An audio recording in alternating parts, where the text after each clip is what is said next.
Hello and welcome to the AFIKRA Community Podcast. My name is Maisa and I'm your host today from London, and I'm joined by my co-host Yasmin, who's based in Ramallah. Hey Yasmin, how are you? Hey Maisa, I'm doing good. Ramallah's pretty hot today. London is also pretty hot today, but yeah, I'm not going to compare it to the heat of Palestine. But yeah, today on the series, our special guest is Asma Ibrahim, who recently did a presentation for our London chapter. Yeah, and by the way, if you're new to the podcast, each episode we invite one of the presenters from the global cities, global AFIKRA chapters, where we get to meet them and learn about their presentations and what they've done. The whole point of doing AFIKRA presentation is to give you the opportunity and time to dedicate yourself to learning, uncovering your curiosities about the region of this world, and putting together a presentation through that. So, And today Asma is taking us through a feature presentation. So for anyone who doesn't know what our presentations are like, so a feature is an extended presentation inspired by multiple sources. It's like a serious deep dive into a new topic that a presenter is curious about but not an expert in. And Asma's choice was to research the impact of the Hadrami diaspora in Indonesia, which is a super interesting presentation title. Yeah, it was really interesting. I didn't know a lot. And I feel like through this season, Maisa, you and I both learned a lot about Yemen, which is great because it had been a region in the Arab world that I didn't know much about. Definitely. And through Asma's presentation, we learned about the Hadrami area and their migration to Indonesia. And if I had heard the word Hadrami before, like talking to Asma and listening to her presentation, I wouldn't know, it's in Yemen. And just like mapping out the different impacts it had on Indonesia, whether it was like religious or, the different social classes and language and dress and how they were kind of diplomatically or like being governed and all that. Yeah. It was all very informative. She did a great job. Yeah, and also just like how far the diaspora moved, beyond Yemen, beyond the region. We always assume when people leave like the Arab world, they kind of go to other parts of the Arab world first, but actually, or West. Yeah, and like as she speaks about, there's actually reasons for going elsewhere. So yeah, super interesting. But yeah, we'll let Asma give everyone all of the exciting information. So let's get started with Asma. Welcome to our AFIKRA Community Podcast. Hello, Asma. Thank you so much for joining us today. Hi, Mesa. Thanks for having me. So today we are here to talk about your presentation that you did in our London chapter. Remind me, Asma, I can't remember when you did this presentation. It was just a few months ago, right? Yeah, it was May the 14th. Oh, wow. Specific. Okay. Right?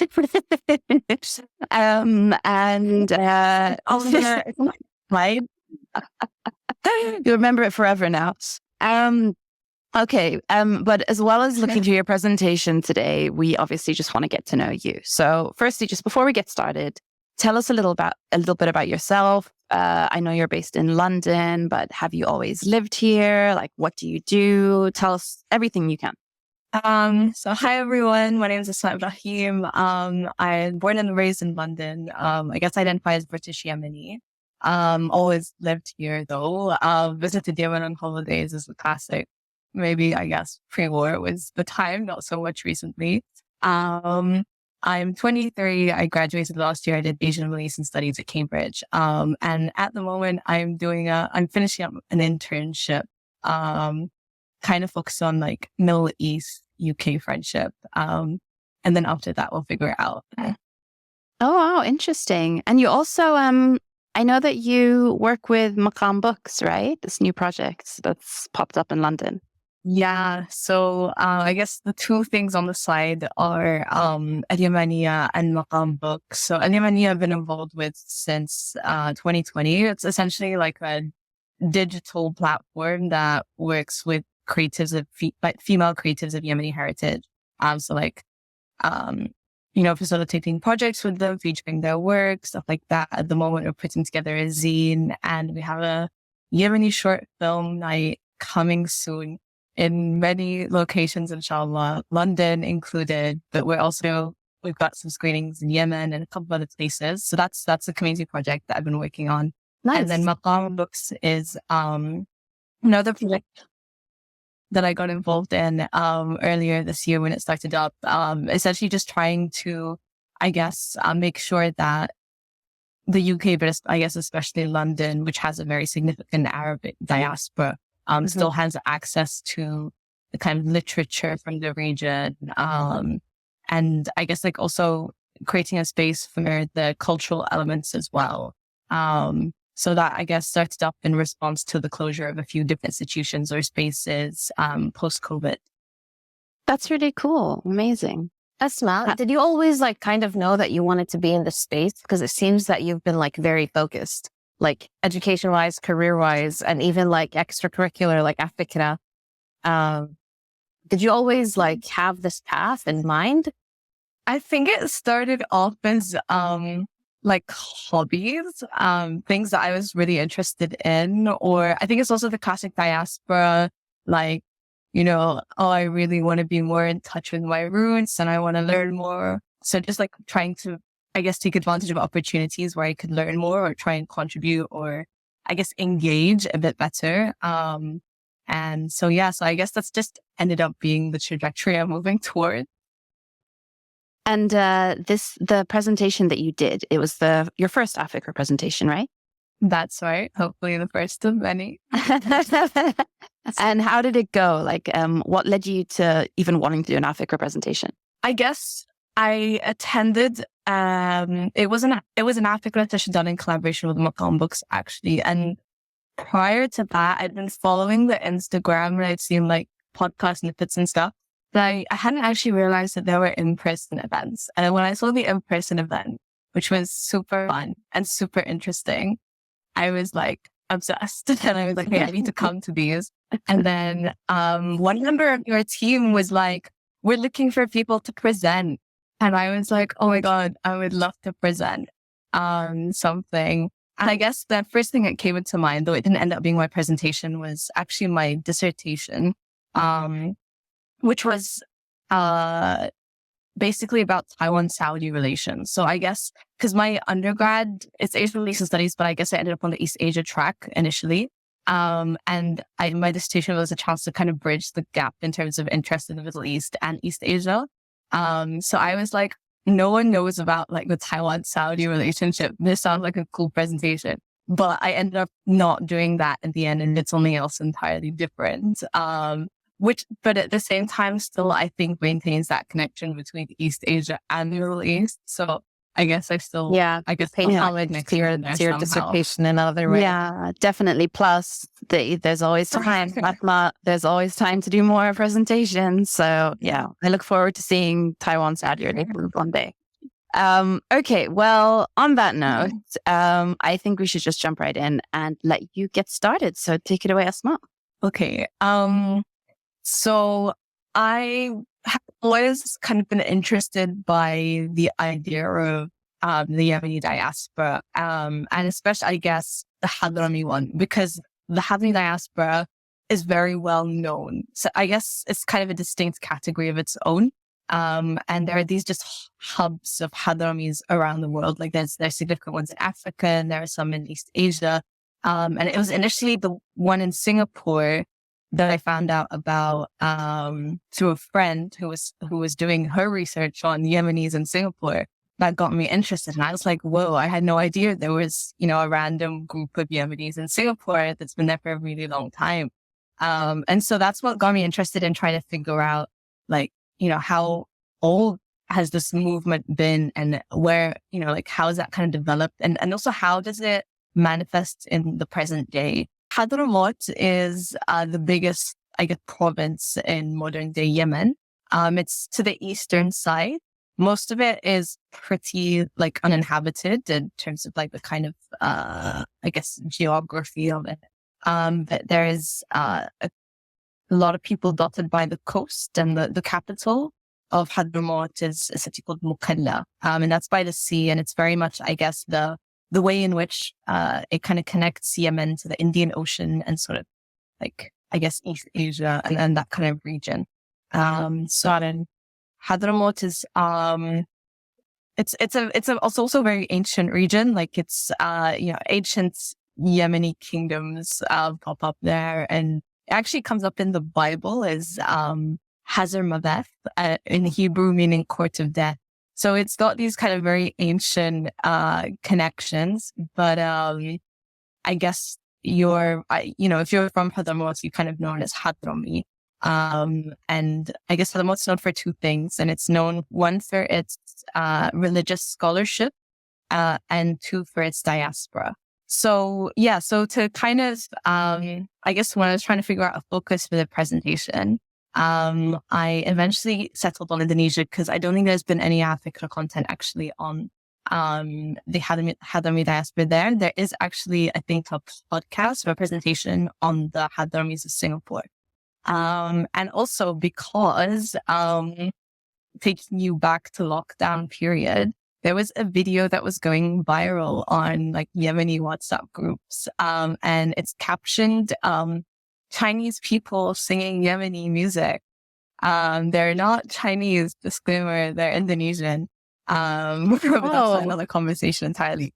I'm going to play so I'm going to play you a very short clip now, which will hopefully work.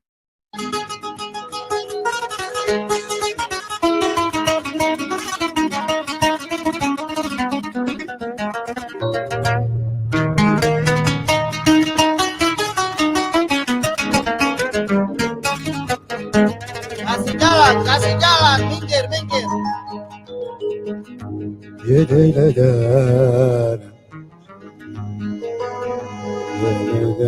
minggir. That very impressive rendition of Abu Bakr Salim it might actually not have been this specific clip, because they actually have done lots of covers. But this is just one of their many. And they're also, as you can, if you see the video, they're fully dressed in very traditional garb as well. And that's kind of actually what sent me down this rabbit hole. And I discovered that so this lead singer, his name is Muqaddam Najib, which is a very Arab sounding name.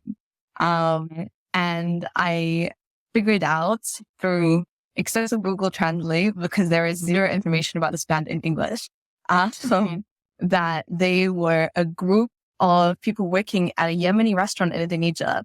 Because of COVID, they were all made redundant. And then they just decided to start a band together. And it did really well. And they were doing and so this guy who I have, and I think the whole band has some kind of relation to Hadhramaut in some way. They're part of the diaspora, though I cannot 100% say that there was a source that said this.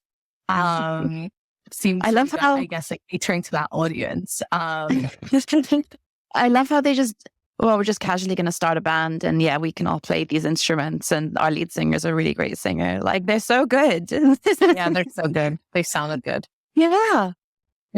It's impressive. And I was like, wow, what a story. And get this. So I was like, okay, their name is El Corona Gambus.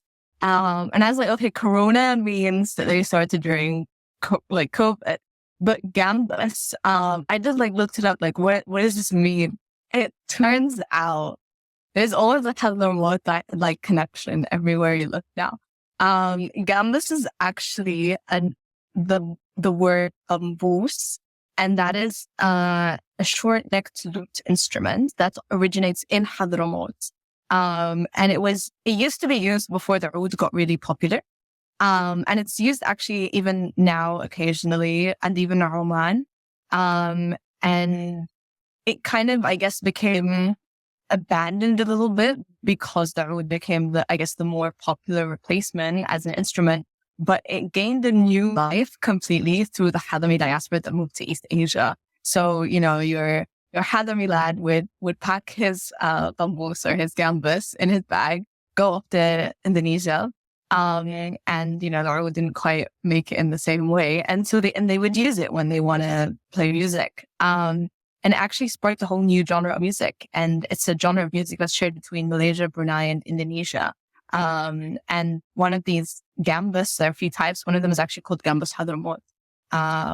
So it was just very interesting as I looked into it that I found lots of interesting contributions by Yemenis, or I guess Hadrami Yemenis in Indonesia.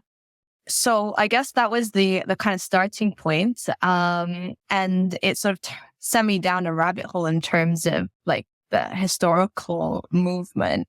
Got to actually keep pressing this. So my question in the end was like, why do elements of Yemeni culture actually appear in Indonesia? I guess I looked at why people were moving in the first place briefly. And it might be like because of drought, weather conditions are not great. And also because there were opportunities when people did make that move.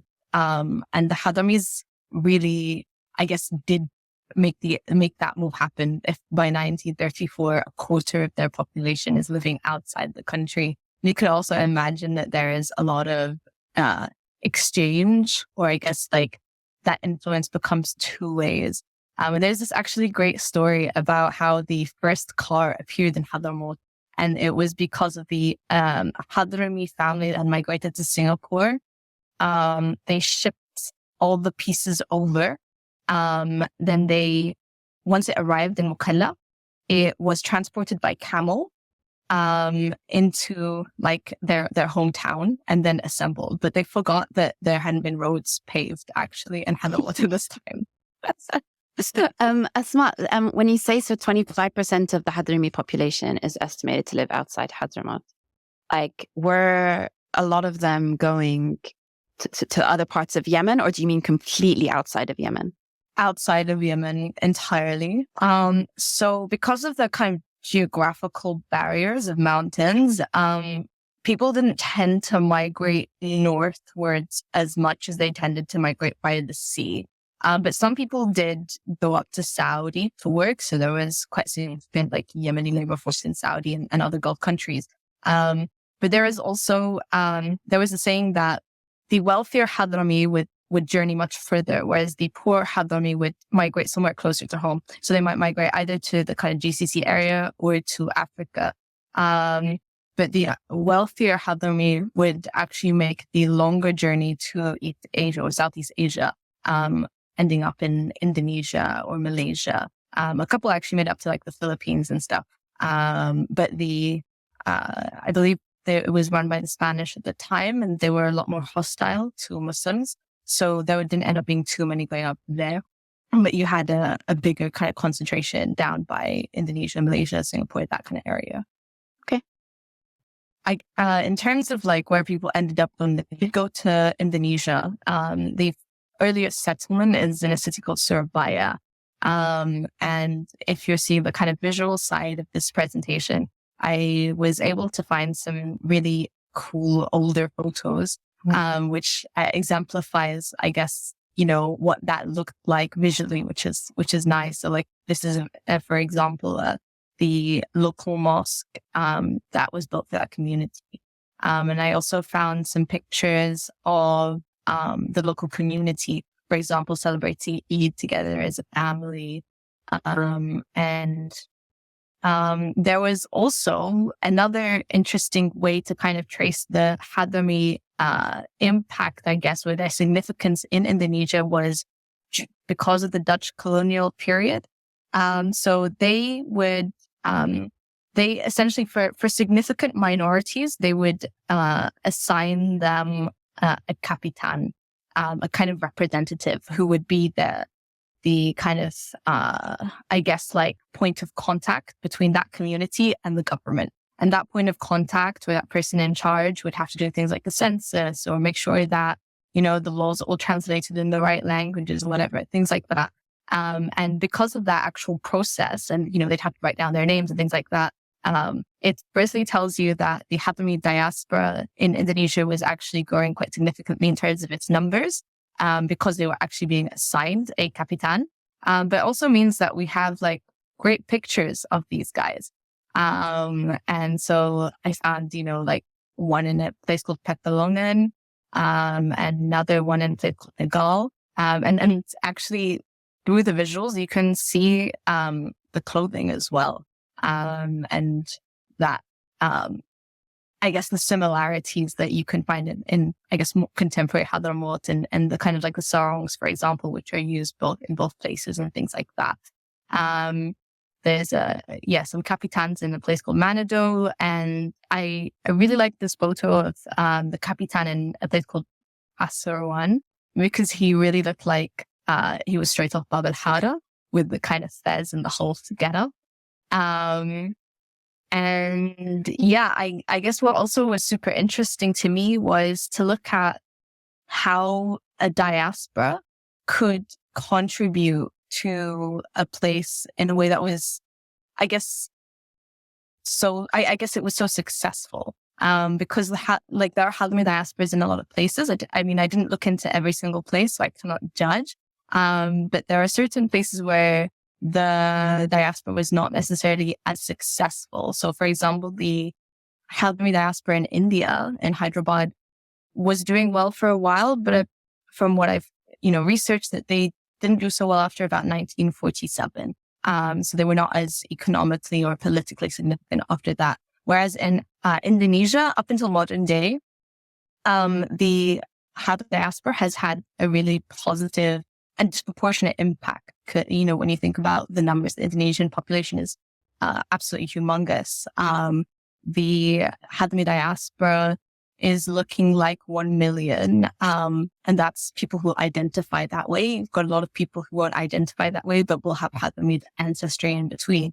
But you're looking at the current Minister of Foreign Affairs, actually the previous one as well. They were both of Hadrami lineage. Actually, the current king of Malaysia has Hadrami origins.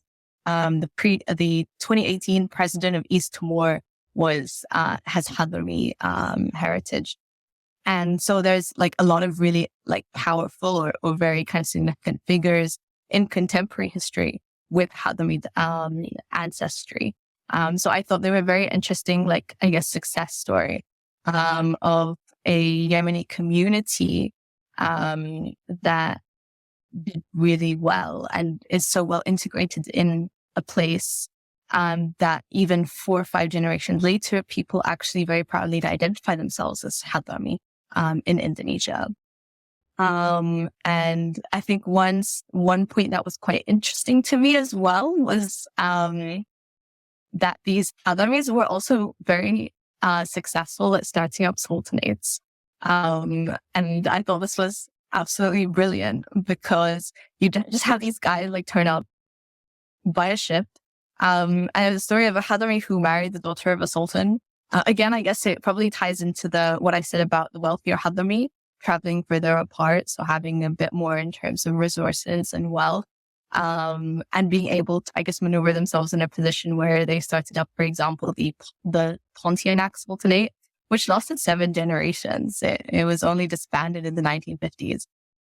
So there are just like very interesting stories of individuals who came from Hadhramaut and ended up in Indonesia. I go on for ages. Yeah. Asma, what's so interesting to me is that like when you say like Hadrami and they identify as Hadrami, there's like layers to that.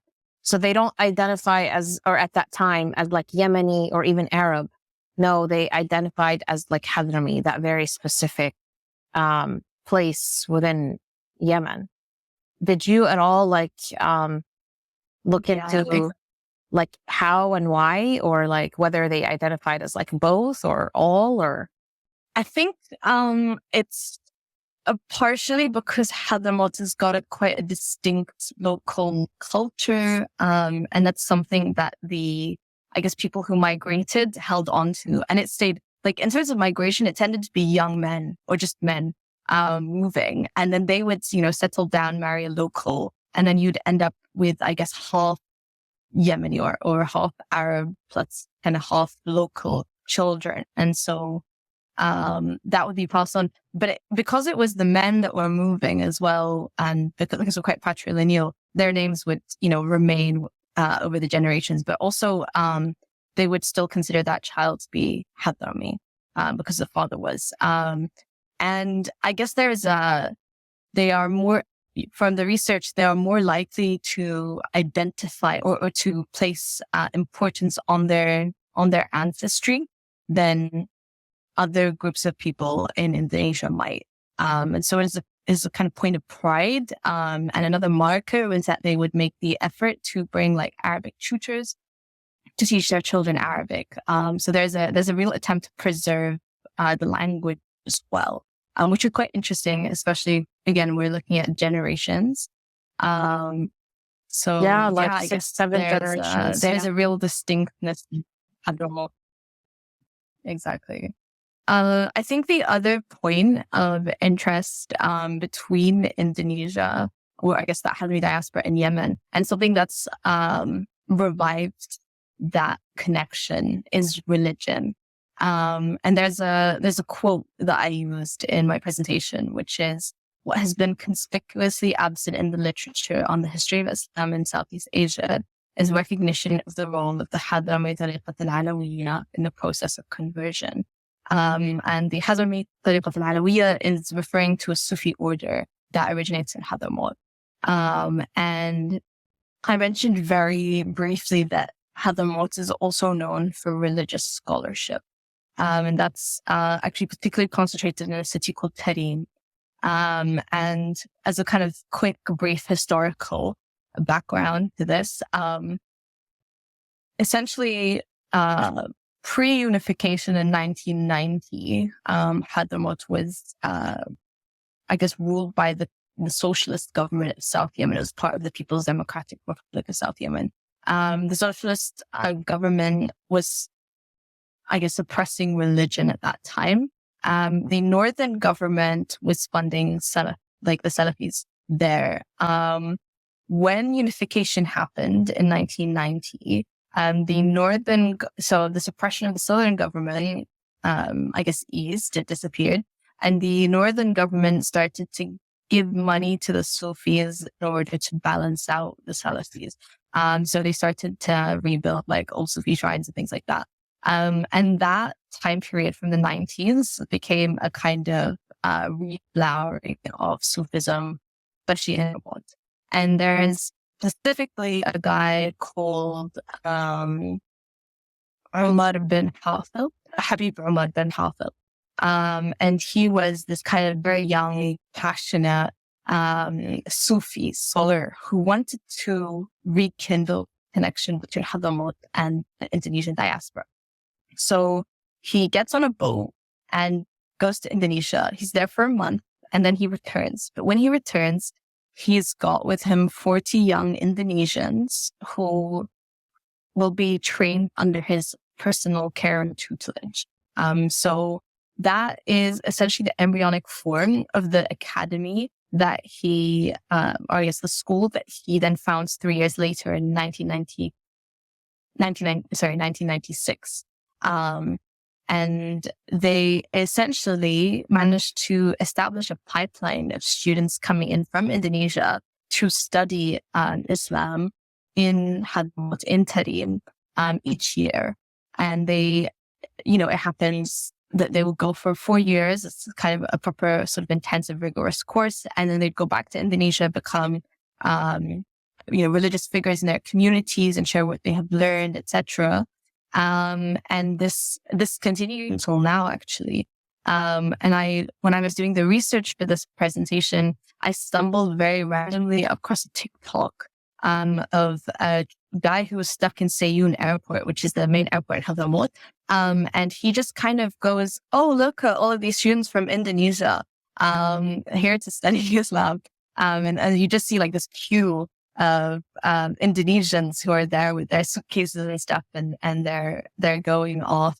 And that has continued despite the war, actually, because Hadhramaut has often been a bit of a safer place to be. And there's also still a lot of determination to continue to study there. So that's a very interesting also way, I think, of maintaining that active connection between, I guess, like your homeland, so to speak. And it's actually been capitalized on by Yemeni airlines, because when Indonesians would go on pilgrimage to Saudi for Hajj, and this especially peaked from the 80s onwards, after the Indonesian prime minister went on Hajj. And I guess like economically things had been going better for Indonesians. Yemeni Airlines was very smart and said, let's offer you a package deal. Instead of spending a lot of money going direct to Saudi, how about you come and stop in Hadhramaut first and then go to Hajj in Saudi? And it was actually a cheaper deal as well. And it worked really well. So loads of Indonesians, even without Hadrami heritage, would make that journey to Hadhramaut first. And it was also, I guess, testament to the fact that it was not only a connection that I guess was relevant to the Hadrami diaspora in Indonesia, but also the importance of Sufi saints from Hadhramaut. For example, there are a load of Sufi saints buried on the island of Java in Indonesia. So people actually go make pilgrimage there as well. And so that connection is also kind of expanding. It's not just we have Hadrami heritage, that's why we're going to Hadhramaut. It's like, oh, we're Muslim and we're interested in paying homage to that part of our religious tradition. And so they also make that journey. But yeah, I just think it's absolutely fascinating, how that connection is still going. And you probably won't know anything about it unless Hadrami or you have some kind of specific interest in the subject. Does Yemeni Airlines still offer any kind of fun deal for people going to Hajj or anything to do with, Hadhramaut or anything? Unfortunately, because of the war, Yemeni Airlines is barely functional. Okay, fair. That's fair enough. So to even get pretty difficult. You've got like one flight a week in Cairo and one flight a week from Jordan. So it's not exactly it's expanding its reach, let's say that makes a lot of sense. Yeah. Surviving, let alone. But this is so interesting because in the very beginning, when Asma was saying in 1935, like 25% had been like leaving and going to Indonesia, and at the time Spain was in power and they were like not so pleasant to the Muslims. So this made me think, at the time was Indonesia not a predominantly Muslim country as it is today? And then I was like, did the Yemeni migration have anything to do with that? So Asma, was it just the Sufi sect that was, growing in terms of like conversion in Indonesia, or was it Islam in general? Like, did you cover this at all or look into this at all? Was Indonesia a predominantly Muslim country at that time? I didn't sort of go deep into this bit. But what I can tell you is that there is definitely a record of conversions to Islam happening as a result of Hadramis migrating to South Asia. So lots of stories start with, it's not necessarily always documented as such, but it would be a Hadrami group arriving.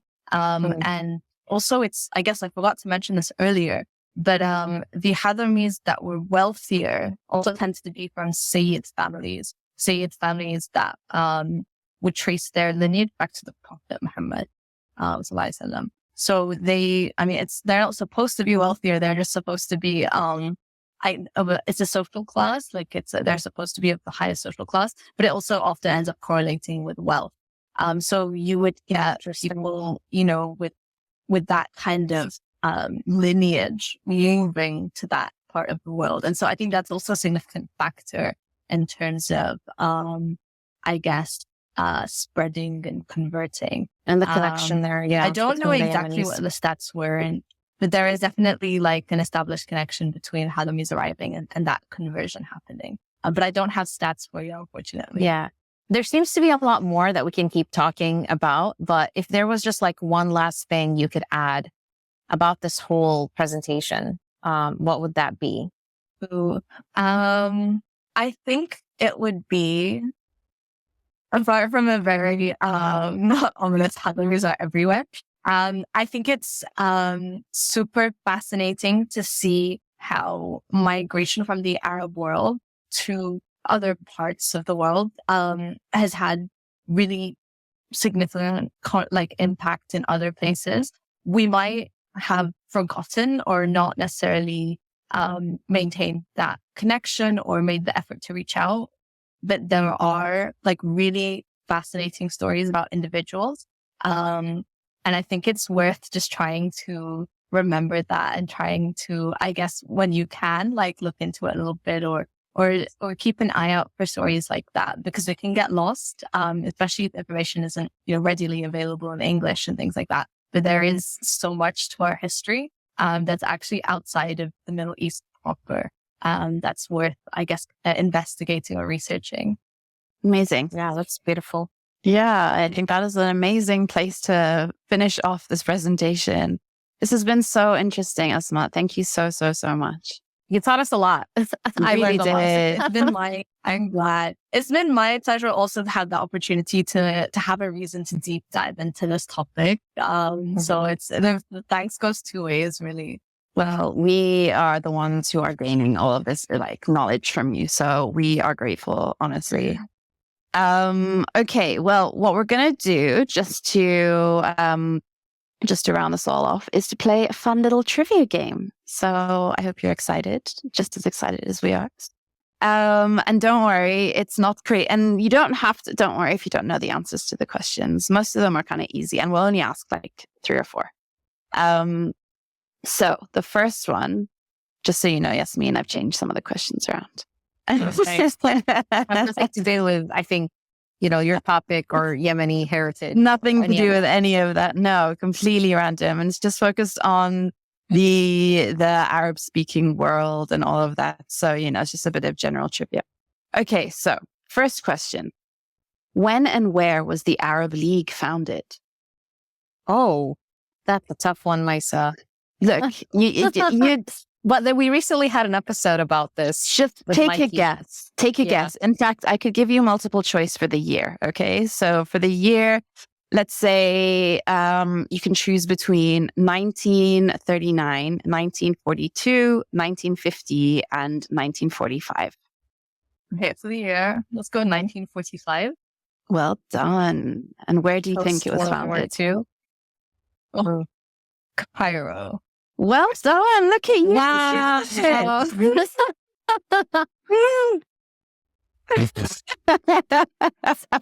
We recently had a great episode, by the way, about this on the AFIKRA podcast. For those that didn't listen to it, you should. I feel like, okay, what is one Arab country most people don't know is an Arab country?